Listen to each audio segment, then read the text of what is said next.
एक साथ में 5000 बच्चों ने नमस्कार महामंत्र उच्चारा।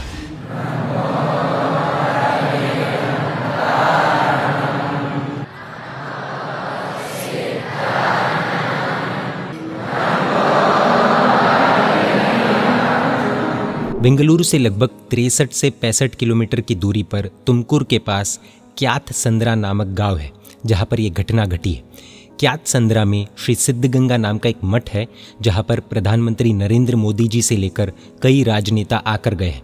इस मठ के जो प्रेसिडेंट थे, जो एक हिंदू संत थे, उनका 114 वर्ष की उम्र में जीवन पूर्ण हुआ था। उनकी भी सामाजिक और आध्यात्मिक विशेषता थी। यहाँ पर इस हिंदू मठ में जैन गुरु भगवंत कैसे आए और 5000 बच्चों द्वारा नमस्कार महामंत्र की क्या घटना घटी और इनसे सीखने जैसा क्या है, आइए जानते हैं। आप देख रहे हैं जैन मीडिया, बने रहिए इस वीडियो के अंत तक। जब परम पूज्य गणिवर्य श्री गुणहंस विजय महाराज साहब आदि 12 गुरु भगवंत कर्नाटका में बल्लारी से विहार करते हुए तुमकुर की तरफ आ रहे थे, तब उन्होंने देखा कि लगभग विहार के दौरान रुकने की स्कूल्स में 2 संतों के फोटोज लगे रहते थे। गुरु भगवंत देखते थे, पर कन्नड़ा में लिखा हुआ होने से नाम वगैरह पता नहीं चलता था। हुआ ऐसा कि तुमकुर के पहले एक स्कूल में एक साधु भगवंत को एक पीटी टीचर मिले और गुरु भगवंत ने उस टीचर को पूछा कि ये 2 संत कौन हैं।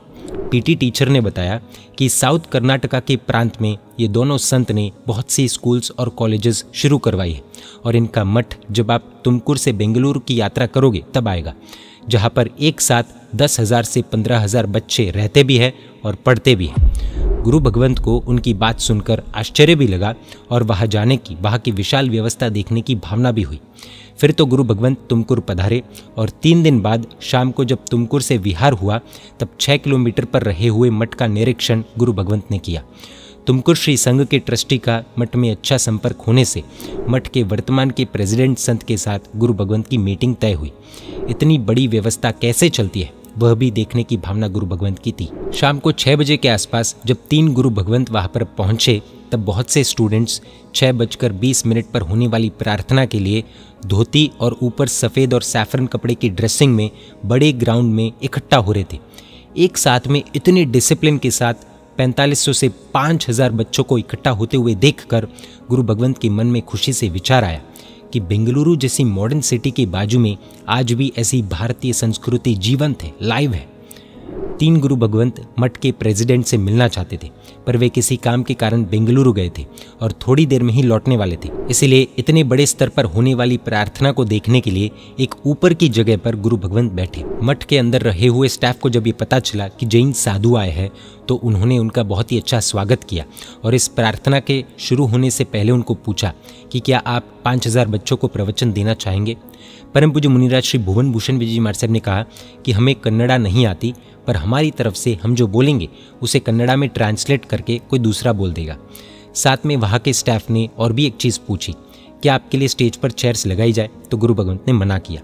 लगभग 6:20 के एग्जैक्ट टाइम पर प्रार्थना शुरू हुई और एक साथ 5000 बच्चों का एक ही टाइम में संस्कृत के श्लोक का उच्चारण लगातार आधे घंटे तक चला। 6:50 पर गुरु भगवंत को स्टेज पर बुलाया गया और पूज्य भुवन भूषण विजय जी महाराज साहब और एक ट्रांसलेट करने वाले जैन श्रावक स्टेज पर आए। एक साथ में 5000 बच्चों को देखकर पूज्य मुनिराज श्री थोड़े भावुक हो गए और उन्होंने सभी बच्चों को संस्कृति की रक्षा करने के लिए धन्यवाद दिया। साथ में ही मांसाहार, व्यभिचार और एडिक्शन से दूर रहने के लिए भी धन्यवाद दिया और आशीर्वाद भी दिए। सभी बच्चे बहुत ही इंटरेस्ट से सुन रहे थे और 3-4 बार बच्चों ने भी तालियां बजाई। फिर अंत में एक गजब की घटना घटी। पूज्य मुनिराज श्री भुवन भूषण विजय महाराज साहब ने समस्त विश्व की शांति के लिए 5000 बच्चों को नमस्कार महामंत्र बुलवाने की बात की। उन्होंने सभी बच्चों को गहरी सांस लेने को कहा और एक ही साथ में 5000 बच्चों ने सांसें भरी। फिर गुरु भगवंत ने सभी को हाथ जोड़ने के लिए कहा और कतार में बैठने के लिए कहा और आंखें बंद करने को कहा। फिर गुरु भगवंत ने नमस्कार महामंत्र का पहला पद बोला और साथ में 5000 बच्चों ने भी पहले पद को रिपीट किया।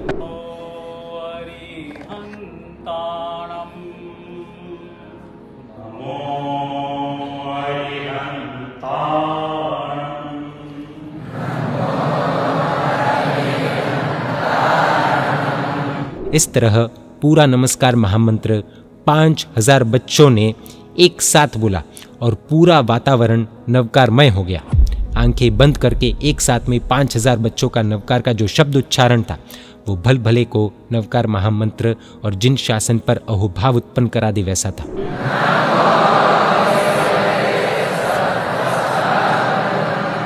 बच्चों ने बड़ी ही श्रद्धा से और भाव से नवकार महामंत्र का उच्चारण किया और फिर गुरु भगवंत ने उनको धन्यवाद दिए तथा आशीर्वाद दिए। इस मठ के निरीक्षण के दौरान महात्माओं को कुछ विशेषताएं दिखाई दी जो हम सभी को संघों को अपनानी चाहिए और प्रभु का मार्ग और उज्जवल बनाना चाहिए।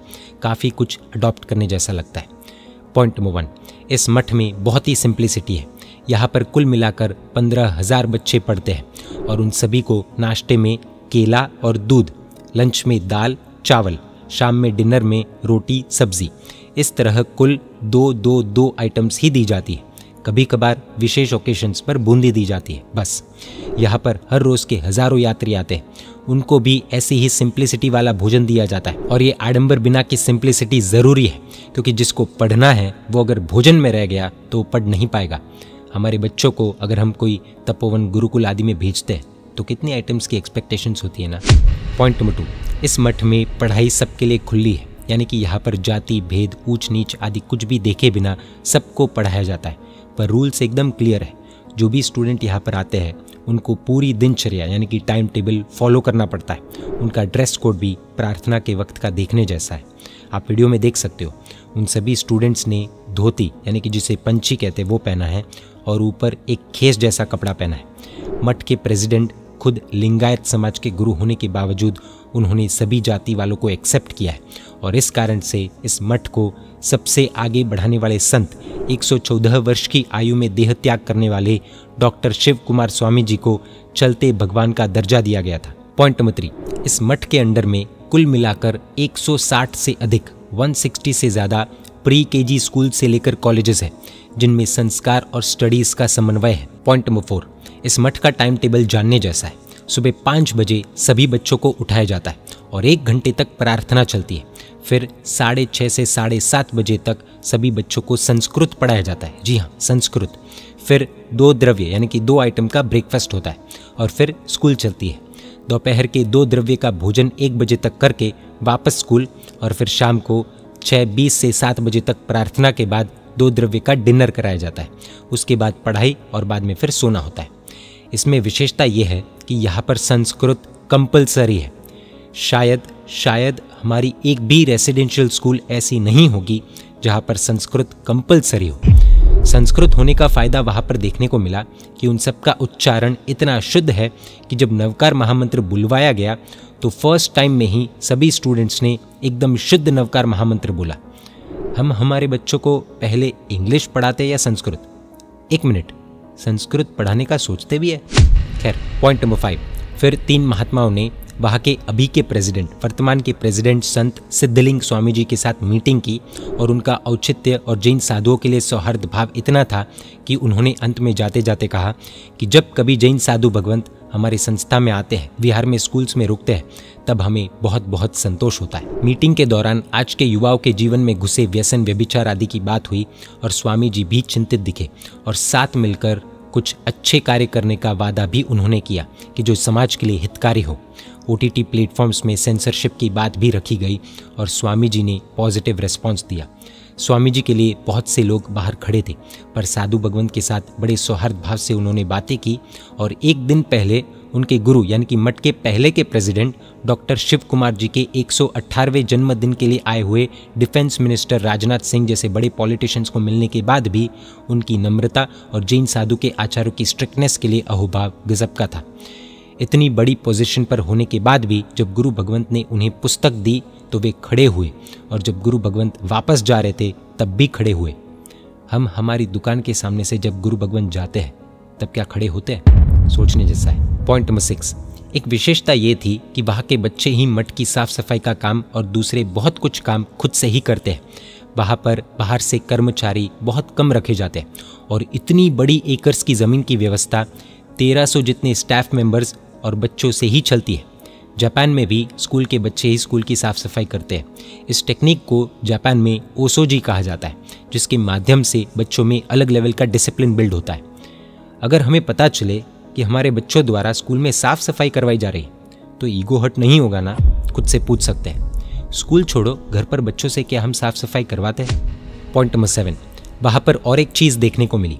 आज की भागदौड़ वाली दुनिया में ही वहाँ पर अलग अलग ऑफिस आदि का काम करने वाले लोग कुछ समय के लिए खुद का जॉब आदि छोड़कर वॉलंटरीली 7 दिन के लिए आते हैं और फ्री में जितनी अनुकूलता हो उतनी सेवा देकर जाते हैं। वॉलंटरी वर्किंग वहाँ की विशेषता है। पॉइंट नंबर 8, ऐसा वहाँ पर सुनने को मिला कि ऐसे गुरुकुल में 15,000 बच्चों की रेसिडेंशियल व्यवस्था है, रेसिडेंशियल एरिया की सबसे बड़ी व्यवस्था है। आज भी भारत की संस्कृति की रक्षा करने वाली, विकृतियों से दूर हटाने वाली संस्थाएं है, इसलिए भारत टिका हुआ है। बाकी आज के एजुकेशन में कितना एजुकेशन है वो तो हम सब जानते ही हैं। जय जिन शासन, जय महावीर।